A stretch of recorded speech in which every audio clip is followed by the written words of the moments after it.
le hablaba de que no le voy a hablar del hijo mayor, del hijo pródigo, que se quedó en casa.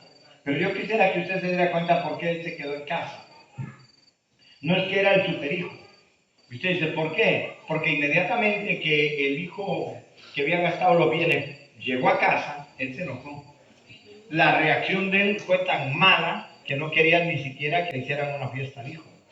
Fue tan mala la reacción de él que él no quería que lo recibiera su padre. Se enojó y preguntó por qué le estaban haciendo fiesta y por qué se oía aquella bulla de música. Pero él estaba ahí y se le olvidó lo que Dios dice, que hay fiesta en el cielo. ¿Por quién? Entonces usted me va a decir mañana, martes, ¿por qué el hijo pródigo, el hijo mayor del pródigo se quedó en la casa? Este día quiero hablarle sobre los grandes hazañas que consigue una persona, no con hechos o con golpes, sino con palabra y poder del Espíritu Santo. ¿Alguien escuchó eso? Ok, entonces cuando nosotros queremos lograr algo, la perseverancia buscando el nombre del Señor es la que nos da a nosotros la victoria. Y cuando nosotros podemos perseverar en las cosas que nosotros creemos, Dios nos sostiene. No le oí nada. Ahora, de aquí en adelante, nosotros tenemos que cambiar la historia. ¿Cuál? No la de Dios, la tuya. Porque cuando ya usted tiene un año de estar en el Señor, usted puede comenzar a cambiar su historia. Y usted dice, ¿por qué? Nosotros cuando siempre llegamos ahí, lo último, y cualquiera de los que está más veteranos acá, puede decir, no, yo la verdad es que yo casi nunca he dado testimonio de cómo me convertí al Señor. Y algunos solo contamos en la parte del barrio y de las tareas y todo eso, ¿sí o no? Pero resulta que no contamos qué ha hecho Cristo después de que estamos en Él. ¿Sí me están entendiendo? Entonces es hora de que usted comience a escribir una nueva historia. Una historia real, fundada en Jesús de Nazaret y en tu vida. ¿Me explico? Fundada en Jesús de Nazaret y en tu vida, porque tiene que usar Dios tu vida para que vos tengas una historia. Porque si Dios no usa tu vida, vos no tenés una historia. Y Dios no ocupa tener una historia, Él tiene toda la historia del universo. Pero nosotros sí necesitamos tener una historia de lo que Dios ha hecho en nosotros. Amén. En el libro de los Hechos, capítulo, yo dice, pastor, ya va con eso, sí. Capítulo 16, verso 26. Yo quiero que usted vea cómo en este pasaje se comienza a formar, hermano amado, una historia de alguien que era de los malos. Pero él no cuenta esa historia, sino Cristo la cuenta en el libro de los Hechos. Amén. Me avisa ahí con un amén y se pone de pie, por favor. Amén. Hechos capítulo 16, verso 26 dice en el nombre del Padre, del Hijo y del Espíritu Santo. Léalo a alguien. Entonces sobrevino de repente un gran terremoto, de tal manera que los cimientos de la cárcel se sacudían. En instante se abrieron todas las puertas y las cadenas de todos se soltaron. Amén. Amén. ¿Qué pasó con esto? Lea el contexto arriba de eso. El 25 sería. Ajá. Pero a medianoche, orando Pablo y Silas, cantaban himnos a Dios y los presos los oían. Ajá. Cuando esta gente comenzó a cantar, comenzaron a ocurrir cosas. Comenzaron a escribir una historia. Buenas noches. Usted dice, ¿cuál historia? La historia de ellos. Dios ya tenía su historia y sigue aumentando su historia. Tome asiento, por favor. Pero cuando Pablo y Silas comienzan a cantar en la cárcel, comienza a escribirse una historia porque no había ocurrido ningún terremoto nunca en ninguna cárcel de Jerusalén ni en ninguna otra parte. Pero esa noche Pablo y Silas deciden adorar a Dios, y cuando ellos comienzan a adorar a Dios, la gente de afuera, los presos, los oían cantar, los que estaban en otras celdas. Y comenzó a ocurrir lo que ocurre cuando usted le da libertad al Espíritu Santo. Se pasa de uno al otro. Usted sabe que el Espíritu Santo es como un fuego de gloria que comienza a pasarse de uno a otro directo al corazón de cada uno de nosotros hasta que llega, y cada uno tiene esa llama encendida para adorar a Dios. Ahora, ellos están cantando, los presos los oyen, Pero no solo los presos los oyen cantar, los oye el Padre del cielo, los oye el glorioso de Israel. Y como Él los oye que están cantando, o sea, no llegaron, ay, yo estoy preso, Señor, quítame la cárcel. No, no llegaron a eso. Ellos dijeron, ¿sabe qué? Estoy contento, estoy gozoso porque por causa de Jesús estoy en la cárcel, por causa de lo que creo estoy aquí preso. Y por eso voy a cantarle a Dios, voy a adorar a Dios, voy a exaltar a Dios porque no me siento triste. Este es mi camino, adorar a Dios. Y comenzaron ellos a cantar y comenzaron a orar. Los presos los oían, comenzó a extenderse. Escuche, entienda bien esto. Cuando los presos los oían, comenzó a extenderse el poder de Dios en cada uno de los presos. Y cuando ya la mayoría los había oído, comenzó a ocurrir lo grande. Se vino un terremoto y comenzó a mover todo aquello. Y todas las cadenas, y usted se preguntará, ¿qué tiene que ver un terremoto con las cadenas de los presos? Yo no sé, pero lo que sí sé es que en aquel terremoto venía la presencia de Dios y comenzó a libertar al cautivo, porque hay veces Dios tiene que hacer temblar el lugar donde está para poder ser libre la gente que está dentro de ese lugar. Amén. Y cuando comenzó a temblar aquel terremoto tan poderoso, dice que las puertas de las cárceles se abrieron, todas, que las cadenas cayeron de los presos y quedaron todos libres. Pero Pablo y Silas no dejaron de cantar y de adorar a Dios. O sea que el terremoto no te va a parar de adorar a Dios. O sea que la lluvia no te va a parar de adorar a Dios. El temor no viene al hombre y a la mujer de Dios, sino que más bien ellos adoraban. Hoy día se viene un terremoto y los hermanos salen huyendo de la iglesia, y cada iglesia que parece un desierto. Y todos dicen, es que nos va a caer eso encima. Y nunca han pensado que lo que le puede caer encima es la gloria de Dios. Nosotros nos quedamos viendo la historia de Saulo de Tarso y es lo más poderoso que ha habido. Y usted dice, de veras, claro, Saulo, después de eso, el contexto que nosotros tenemos, usted lo puede encontrar ahí en Salmo 107, el contexto de esta historia de Saulo de Tarso. En el 107.14, búsquelo por ahí, Salmo 107.14, está el contexto de lo que ocurre con los adoradores de Dios y con la gente que puede tener palabra profética en una canción. Amén. ¿Cuántos creen eso? Amén. Ustedes se acuerdan que aquí se cantaba hace unos días atrás un canto que decía, en mi casa hay profetas, en mi casa hay pastores. Amén.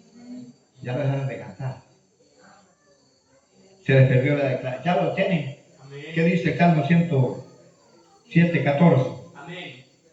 Lo sacó de las tinieblas y de la sombra de muerte. Y rompió sus prisiones. ¿Rompió qué? Sus prisiones. Ajá. El contexto es real. Y usted dice, ¿de quién está hablando? Está hablando de el rey David. Lo sacó de sus prisiones. Cuando David tenía que andar huyendo en cuevas, huyendo de Saúl, Dios lo saca de sus prisiones a David. ¿Pero qué hizo David? Hay algo que David hizo y que nosotros a veces no hacemos. David llegó y cuando se halló a Saúl, que se lo pusieron así en la mano, dijo, no se levante mi mano contra quién. Entonces quiere decir que para poder ir, Pablo podía haber hecho un montón de cosas y decir, ¿sabes qué, Diosito? Ahora que me dice, carcelero, montémonos así como en las películas de ahora, agarrémonos entre todos y démosle el masilla al carcelero y nos vamos huyendo. Pablo no. Pablo se quedó porque ¿sabe qué? Dios llevó a Pablo y a Silas a esa cárcel para convertir una familia. Yo no sé qué Dios tiene que hacer para convertir a la familia de uno en ocasiones. Y usted dice, ¿por qué? Porque había una familia ahí de un carcelero que no conocía a Cristo. Pero cuando este hombre llega y se encuentra con aquel asunto que es tan serio, lo primero que a él lo sorprendió es oír los prisioneros cantando. Lo segundo que a él lo sorprende es el gran terremoto que hay solamente para abrir las cárceles y que las cadenas se cayeran. Eso fue todo el terremoto, no fue largo. Se cayeron las cadenas, se abrieron las puertas y terminó el terremoto. Pero él sale corriendo porque imagínate donde hay presos de todo tipo y categoría. Sale corriendo y dice, ahora sí. Y se va a matar porque el asunto es que no podían, hermano amado, dejar de que alguien se escapara, porque ellos eran los responsables. Y se va a matar. Pero Pablo pidiéndole, Pablo le dice, no te hagas daño. Aquí estamos todos. Y él pidiendo luz porque no le había alumbrado el evangelio de Cristo. Él pide luz porque no tenía el evangelio de Jesús. Pablo estaba cantando. Pablo se da cuenta que nadie se había ido de la cárcel y no tenía luz prendida. Yo no sé si usted me está entendiendo. Pero el carcelero no podía darse cuenta y él dice, todos se fueron. Y Pablo le dice, no, aquí estamos todos. Entonces él guarda que estaba ahí, pide luz para poder ver. Aleluya. No sé si usted me está entendiendo. Y él pide luz para poder ver y le dice, él, aquí estamos todos. No se ha ido ninguno. Y él se queda sorprendido porque se suponía que todos se iban para eso, se abrían las cárceles para huir. Y lo habla Pablo, cuando ellos le hablan ahí, él se los lleva a la casa y le dice, óigame, los sana de las heridas porque los habían flagilado y los habían metido a la cárcel bien latigados. Y él se los lleva y comienza a curarlos en la casa, pero cuando los tiene ahí, oiga lo más tremendo, señores, ¿qué debo hacer para ser salvo? Y Pablo le dice, cree en el Señor Jesucristo y serás salvo tú y tu casa. O sea, yo no sé si usted me está entendiendo. Quizás usted dice, ¿qué voy a ir a hacer a la casa allá donde está fulano solo? Quizás Dios te está llevando ahí para que fulano que está solo pueda prender la luz para atenderte a ti. Y cuando prende el bombillo para recibirte a ti porque no puede verte en la oscuridad. Y tú le dices, sabe, yo vengo de parte de Dios a decirle algo. Puedes ser salvo tú y puedes ser salvo tu casa. Puedes levantarte, puedes salir de donde estás. Puedes salir de ahí del pecado, de la muerte, de la condenación. Ahí es donde la luz de Cristo alumbra nuestra vida. Y somos una lámpara encendida a nosotros que no tenemos que salir. Gloriosa que es Cristo Jesús. Cuando esto ocurre, nosotros vemos en el Salmos 107, 14, esta gente estaba en tinieblas. Eran unas tinieblas diferentes, no era como el apóstol Pablo. El contexto de esto lo que nos enseña es que cuando Cristo vino a nuestra vida, nosotros estábamos totalmente en tinieblas. ¿Por qué en tinieblas? Porque no sabíamos nada de nada, ni siquiera teníamos la esperanza del Espíritu Santo, porque no sabíamos ni que había Espíritu Santo. Más bien algunos quizás murmuraban, que será lo que le pasa, le dio un ataque de algo a ese que está brincando y cayó al suelo, hizo todo eso, porque no sabíamos. Pero una vez que la luz del Evangelio nos alumbra, nuestra vida es cambiada. Amén. Nuestra vida es transformada. Amén. Libertada. Amén. Y no hubo terremoto, hubo más que eso.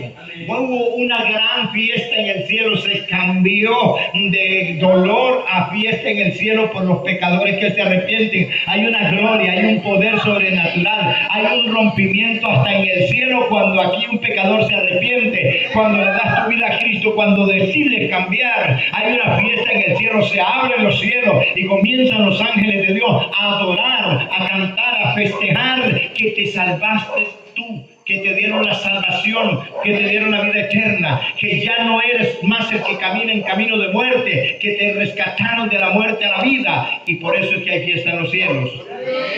¿Por qué es que hay fiesta en los cielos? Por un pecador que se arrepiente. Imagínense donde se arrepientan unos cuantos pecadores más, que fiestón, hermano amado.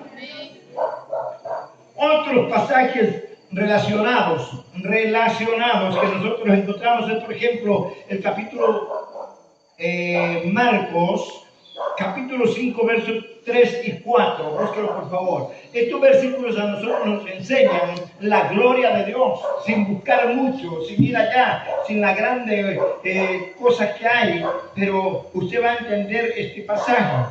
Describe un hombre endemoniado que era atado con cadenas, pero las rompía constantemente. Ahora, usted dice que léalo, por favor, ahí que lo tienen. Amén. Dice que tenía su moral en los sepulcros y nadie podía atarlo, ni aún con cadenas, porque muchas veces había sido atado con grillos y cadenas, mas las cadenas habían sido hechas pedazos por él y desmenuzados los grillos, y nadie le podía dominar. Por favor, el que sigue. Y siempre, día y de noche, andaba dando voces en los montes y en los sepulcros, e hiriéndose con piedras. Cuando vio, pues, a Jesús de lejos, corrió y se arrodilló ante él, y clamando a gran voz, dijo: ¿Qué tienes conmigo, Jesús, Hijo del Dios Altísimo? Te conjuro por Dios que no me atormentes. Amén. Imagínense un hombre en tinieblas que no hablaba con nadie, que no atendía a nadie, que no podía ni siquiera reconocer a nadie. Lo único que hacía era quebrar las cadenas, romper las cadenas, andaba todo herido y maltratado. Y a la hora de que Jesús llega, lo conoce. Buenas. Le estoy hablando de una persona que no estaba cuerda, una persona que estaba totalmente fuera de sí. Tenía tanta fuerza que rompía las cadenas y hacía de todo. Pero en aquel momento, hermano amado, cuando él ve a Jesús, él conoce que en aquella persona hay algo diferente. Y lo conoce de una vez, y lo reconoce y le dice: Jesús, ¿por qué vienes? ¿A qué? ¿A qué venía? Él creía que Jesús iba a atormentarlo porque no estaba hablando él, estaban hablando los demonios. La persona seguía inconsciente porque estaba, hermano, tomada, estaba ahí totalmente atada. Ya las cadenas de él las rompía, las que estaban por fuera, pero las que había en su corazón no podía romperlas, aunque tuviera toda la fuerza y todos los demonios que habían en él. Solamente le permitían hacerse daño a sí mismo. Pero cuando Cristo llega, cuando él ve a Cristo, él dijo: este es el que va a romper las cadenas que hay, que me tienen atado a este hombre, y me voy a tener que ir de aquí. Porque cuando Satanás reconoce la gloria y el poder de Dios que camina en un hombre o en una mujer, sabe que el día que se presenta llega la gloria de Dios y que se tiene que ir, porque se tiene que ir, no puede permanecer delante de aquella persona, porque Dios está ahí para derribar toda altivez de Satanás y libertar al cautivo. Yo me gozo porque este hombre le dice: me vienes a atormentar. Y la gente pensaba que era el humano que hablaba, era el demonio que estaba en él, que hablaba. Y le dice: nos vienes a atormentar. Reconocieron inmediatamente que había autoridad en aquel que llegó, Jesús de Nazaret. Cuando llegas a alguna parte, la gente reconoce que hay autoridad, si que de veras caminas con Dios. La gente reconoce que hay poder. La gente reconoce que hay otras instancias que no habían conocido. Y eso, cuando Dios llega ahí para liberar a este hombre, Jesús no había abierto la boca para decir: ¿sabe? Yo soy Jesús, ahora sí. Nada. Solamente se presentó. Porque cuando usted se presenta y de veras usted se ha guardado para Dios, ustedes saben lo que ocurre. ¿Sí o no? Ustedes lo vieron el día, que era el sábado, cuando vino el hermano Alina y su esposo. Ayer mismo estaban en la iglesia en la noche. Y hoy estaban en la iglesia ya. No sé cuántos viajes le había hecho el pastor y cuántas conversas le había dado a ese hombre. Le había dicho a la esposa: yo no me vuelvo a arrimar a esa iglesia. Y mira lo que Dios le habló, y ahí está. Y está contento. En el libro de Isaías, en el libro de Isaías, capítulo 58, verso 6, usted se va a encontrar algo, habla sobre ayuno que agrade a Dios, incluyendo el romper las cadenas de la injusticia. Búsquelo, por favor. Amén. ¿Qué dice?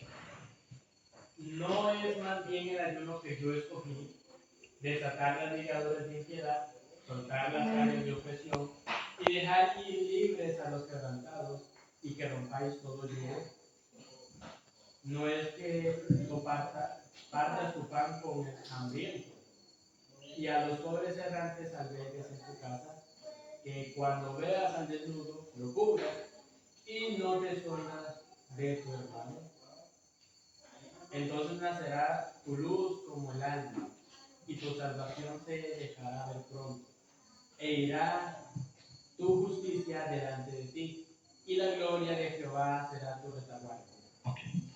Solo lo primero que habla esto es que hay algo que hay en Isaías que lleva y que hace por medio del ayuno. ¿Qué es lo que hace? Romper las cadenas, es lo primero que hace.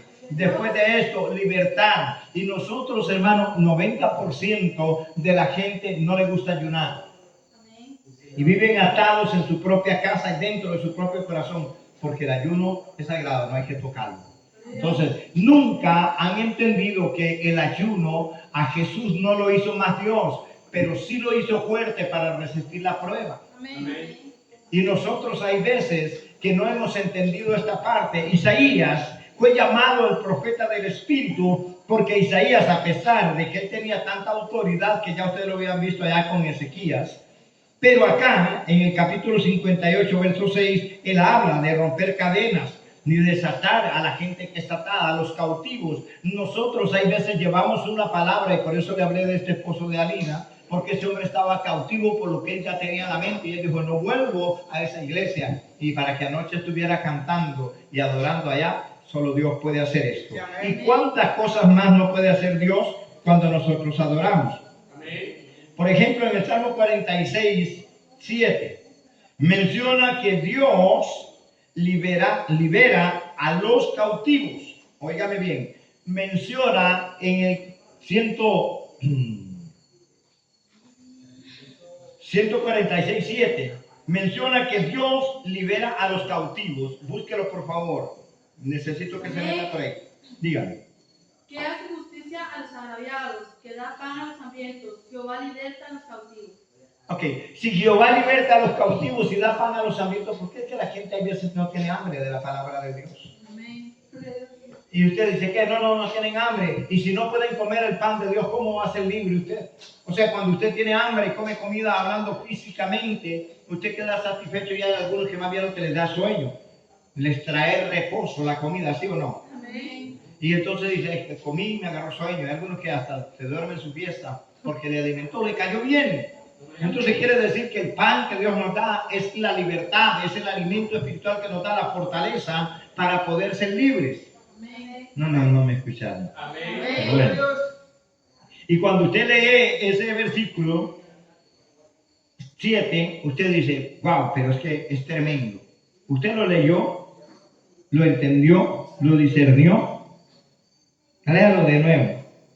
Dice, que hace justicia a los agraviados. Párese ahí. ¿Qué es lo primero que él hace? Hace justicia a los agraviados. Amén. ¿Qué es agraviar? Cuando usted habla de usted, cuando usted lo pisotea, todo eso es agraviar.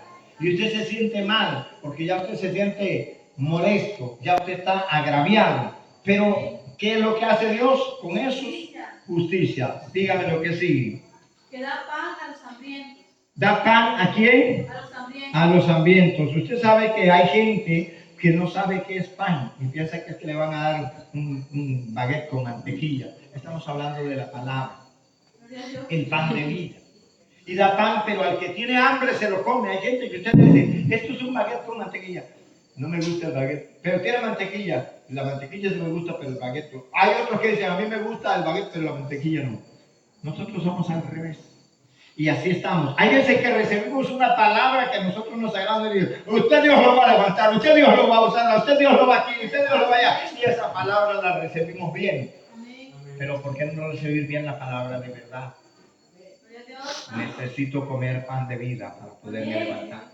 Necesito estar alimentado para poder seguir caminando hacia adelante. En el libro de Lucas capítulo 4 verso 18 Jesús cita a Isaías 61:1 y habla Jesús diciendo estas palabras: el Espíritu de Jehová el Señor está sobre mí y me ha ungido ¿para qué? Para dar buenas nuevas a los pobres. ¿Y a quién más?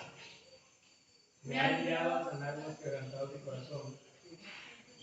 Y nosotros hay veces cuando hay un quebrantado de corazón, en vez de llegar a la, maestro, no se sienta mal. Ya me dicen, ¿sabe qué? Arrepiéntase. Cristo lo ama y es que usted no se ha arrepentido. Si usted se hubiera arrepentido de veras, ya Cristo lo hubiera cambiado. Pues usted no quiere cambiar. Es que no, quizás quiere cambiar. Pero Jesús dijo, sin mí nada podéis hacer. Entonces, ¿qué es lo que hay que hacer? Enseñarle cómo buscar a Dios, enseñarle cómo buscar la formación del Espíritu Santo para que pueda cambiar, porque solo no puede cambiar. Y nosotros hay veces queremos que la gente cambie así, sin saber ni quién es Juan ni quién es Pedro. Entonces, cuando solo estos dos hablaron esa palabra, Isaías dice y el Espíritu de Jehová, y usted compara los dos versículos de Jesús y el de Isaías, son iguales. El Espíritu de Jehová, el Señor, está sobre mí, dicen ambos. Y me ha ungido, pero lo ungió con poder para hacer cosas, para hacer obras sobre esta tierra. A ambos. Y a usted también, cuando Dios lo unge con poder y autoridad para que usted haga obras, para que usted haga cosas grandes acá en la tierra, ungido por el Espíritu Santo, no es para que usted sea el mejor, es para que usted sea el más pequeño, pero que Dios te pueda usar para que otros sean libertados. Amén. Qué bueno es Dios. Amén. Ahora, ¿por qué le digo esto? Nosotros hemos visto sinfines de predicadores, más en estos últimos tiempos. Nosotros podemos hablar de sinfín de personas que predican la palabra, que enseñan cosas lindas y hermosas. Pero estos pasajes aquí, no todos hablan de cadenas físicas, sino transmiten la idea de liberación espiritual, rompiendo cadenas, ataduras del pasado, físicamente hablando, espiritualmente hablando, o emocionales que por alguna razón te han herido y te han hecho hasta ser infiel con Dios y con los demás. En el 107, 13 y 16, usted encuentra una respuesta tremenda y mortal del Salmo 107, 13 y el 16. Nosotros vemos ahí, hermano, cómo Dios hace cosas y diferentes rompimientos de diferentes cosas. Búsquelo, por favor, un momentito. Salmo 107, 13 y 16. Ajá. ¿O al 16? 16. Dice el 13. Luego que clamaron a Jehová en su angustia, los libró de sus aflicciones. Leo por Dios el 16. Los sacó de las tinieblas y de la sombra de muerte y rompió sus prisiones. Alaben la misericordia de Jehová y sus maravillas para con los hijos de los hombres, porque quebrantó las puertas de bronce y desmenuzó los cerrojos de hierro. Amén. Imagínense todo lo que hizo Dios para libertar a un David. Y David dice en el Salmo 40, pacientemente esperé en Jehová y se inclinó a mí y oyó mi clamor y me hizo sacar del pozo de la desesperación de lodo cenagoso. Puso mis pies sobre peña y enderezó mis pasos.